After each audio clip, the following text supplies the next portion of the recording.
कि अदालत में ये साबित करें कि ये कॉन्स्टिट्यूशन के ख़िलाफ़ है और वक्फ़ पे जो लोग नाजायज़ कब्ज़े किए हुए हैं उनको मदद करने वाला है और जो नफ़रत का एजेंडा जो लोग फैला रहे हैं उनको भी रोका जाना चाहिए।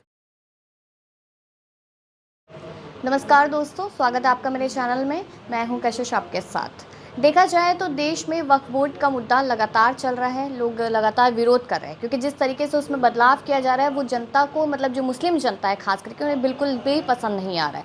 दूसरा मुद्दा मैंने आपको बताया था कि पहलगाम आतंकी घटना का चल रहा था, उसमें न्याय मांगने की बात की जा रही थी, लेकिन अचानक से जातिगत जनगणना की बात कर दी जाती है। तो जो आम जनता है वो कन्फ्यूज़ है कि देश में कौन से मुद्दे पर ज़्यादा ध्यान दिया जाए, सरकार क्या चाहती है, कौन सा मुद्दा उनके लिए ज़्यादा ज़रूरी है। इसी तरीके के तमाम सवाल हैं मेरे पास। उस पर चर्चा करने के लिए मेरे साथ प्रोफेसर सलीम इंजीनियर जी हैं, वाइस प्रेसिडेंट है वो जमात इस्लामी हिंद के। तो सर, सीधा सवाल मेरा यही है कि जिस तरीके से मैंने कहा कि इतनी सारी चीज़ें चल रही है देश में, एक चीज़ ख़त्म नहीं होती, दूसरी सबसे पहले आ जाती है। कैसे जनता उस चीज़ को मैनेज कर पाए फिर? बिल्कुल, ये बात आपकी ठीक है। इस वक्त देश के सामने एक बड़ा मुद्दा पहलगाम में जो 22 अप्रैल को जो घटना हुई है, जी। आतंकी हमला हुआ है और निर्मम हत्या बेगुनाह लोगों की, टूरिस्ट और सैलानियों की बिल्कुल अंधाधुंध जो है वो हत्या की गई। जी। तो पूरा देश उस पर स्तब्ध है और चाहता है कि आतंकवादी पकड़े जाएं, उनको सज़ा मिले और आगे से ऐसी घटना ना हो, उसके पुख्ता इंतज़ाम हों।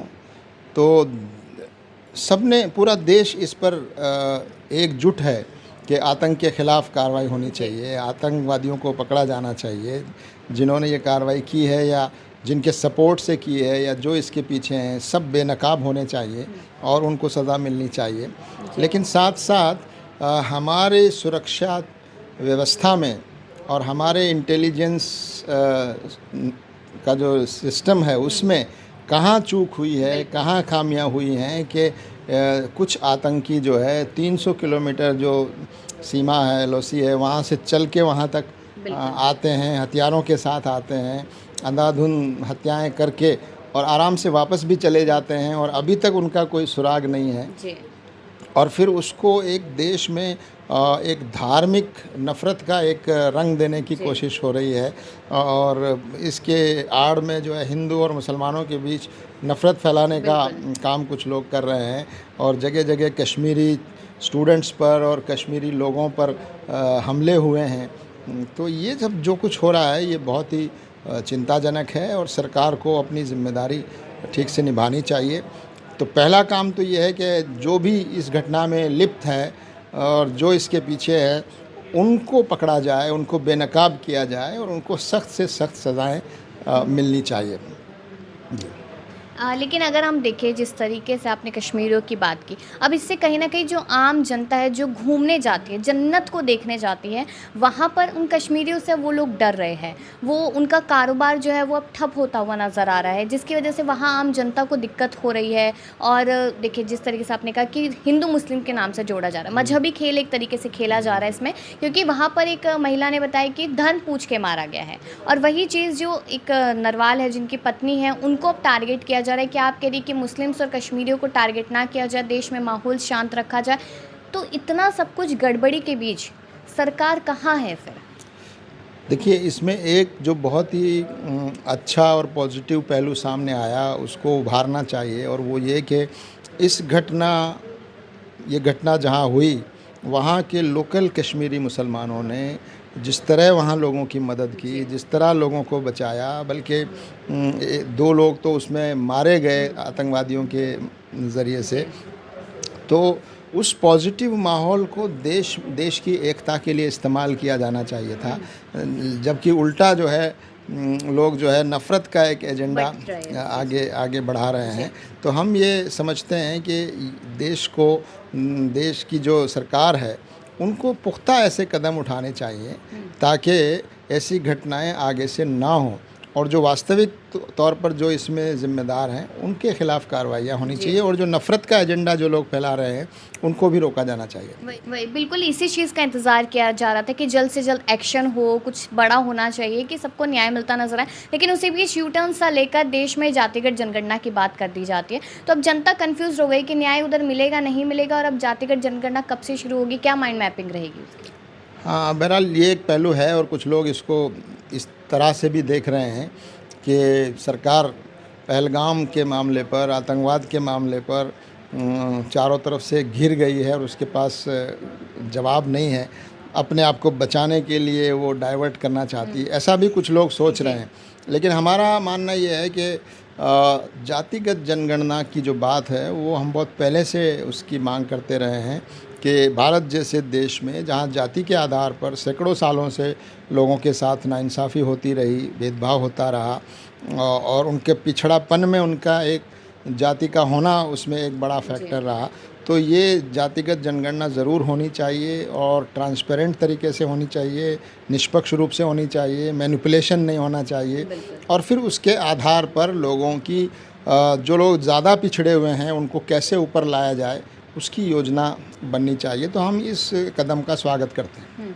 तो अभी हम देख रहे हैं कि कुछ लोग ये भी मान रहे हैं कि शायद चुनाव है इसलिए इसका ऐलान किया गया, लेकिन चुनाव में भी अभी लगभग 6 महीने, और अगर इसकी शुरुआत की जाती है अभी से तो तब तक हो भी नहीं पाएगी। अगर 6 महीने का दौर देखा जाए तो लगता है कि बिहार चुनाव जो जाति के नाम पर ही लगभग लड़े जाते हैं, तो कहीं ना कहीं वो पॉइंट ऑफ व्यू के हिसाब से ये चीज़ लाई गई है। देखिए, सरकार बहुत पहले से, सरकार का जो मत था वो जाति जनगणना के खिलाफ था। कभी भी जाति जनगणना के लिए सरकार तैयार नहीं थी और बराबर उसके नुकसान गिना रही थी, उसको देश को बांटने वाला एजेंडा बता रही थी। लेकिन आज वही सरकार जो है इसके लिए मजबूर हो गई कि वो खुद जाति जनगणना का ऐलान कर रही है। इससे साफ नज़र आता है कि इसको मौजूदा सरकार को देश की जनता का और बिहार की जनता का जो रुझान नज़र आ रहा है उसको सामने रखते हुए उन्होंने राजनीतिक एक दांव खेला है ये, ताकि उसका राजनीतिक फ़ायदा उठाया। वही बिहार चुनाव को अगर मैं देखूं तो नीतीश कुमार ने जातिगत जनगणना कराई थी, वहां पर जो मुस्लिम समुदाय थे वो समर्थन में थे, लेकिन जब वक्फ बोर्ड की बात आती है तब वो पूरी तरीके से पीछे हट जाते हैं, और जो मुस्लिम समुदाय है वो काफ़ी ज़्यादा नाराज़ है नीतीश कुमार से। बिल्कुल, वो तो अभी भी नाराज़ है, क्योंकि अगर ये वक्फ का अमेंडमेंट बिल जो पास हुआ है, इसके पास होने में ज़ाहिर है कि जो सरकार में जो पार्टी है उसके अलावा जो उनकी जो सहयोगी पार्टियां हैं वो असल ज़िम्मेदार हैं। वो अगर चाहती तो ये बिल रुक सकता था, लेकिन वो बिल इनकी वजह से पास हुआ है। लिहाजा मुझे लगता है कि इस गलती की सज़ा तो इन पार्टियों को ज़रूर मिलेगी। अगर मैं थोड़ी चर्चा वक्फ बोर्ड बिल पर करूं तो जनता के मन में ये सवाल है कि अगर उसमें चेंजेस हुए हैं, वो चीज़ पास हुई है, तो उससे नुकसान किसे और कैसे है? देखिए, इस पर तो पूरे 8 महीने से बहस हो रही है। पूरा मुस्लिम समुदाय और मुस्लिम संगठन, all India Muslim personal law board, इस पर कई रिपोर्टें जारी हुई हैं, और जेपीसी में हमने बाकायदा अपना मत पेश किया है कि ये जो संशोधन लाया गया है नया, ये वक्फ की प्रशासन को और वक्फ के कार्यप्रणाली को सुधारने के बजाय ये उसको और ज़्यादा ख़राब करने वाला है, एक बात।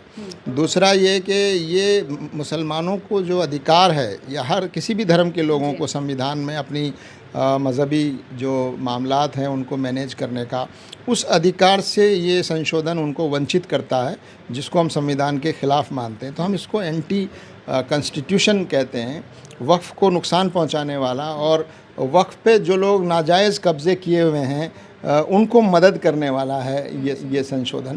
तो ये वक्फ की पूरी जो बुनियाद है, आधार है, उसको ये बिल ख़त्म करता है। इसलिए मुसलमान ये कहते हैं कि ये सिर्फ हमारे ख़िलाफ़ नहीं है बल्कि संविधान के ख़िलाफ़ है और देश के भी ख़िलाफ़ है। देखिए, अभी पास हो चुका है, संविधान के ख़िलाफ़ बता रहे कि संविधान के ख़िलाफ़ है, पूरा जो मुस्लिम संगठन है, समुदाय है, वो नाराज़ है इस चीज़ से। अब क्या उनका अगला कदम रहेगा फिर इस चीज़ को लेकर? देखिए, सरकारें अपने राजनीतिक फ़ायदे के लिए या अपने ख़ास एजेंडा को आगे बढ़ाने के लिए, या अभी इस केस में हम देख रहे हैं कि बहुसंख्यकों का तुष्टीकरण करने के लिए अगर कुछ ऐसी गलतियां करती है संख्या के आधार पर, तो उसको सुधारने का काम जो है करना और उसको सुधारने के लिए दबाव बनाना ये जनता की जिम्मेदारी है कि जिस जनता ने उनको चुना है, अगर वो कोई कानून देश के हित के खिलाफ और ये संविधान के खिलाफ कोई कानून बनाते हैं तो उसको रोकना, बदलना ये जनता की जिम्मेदारी है।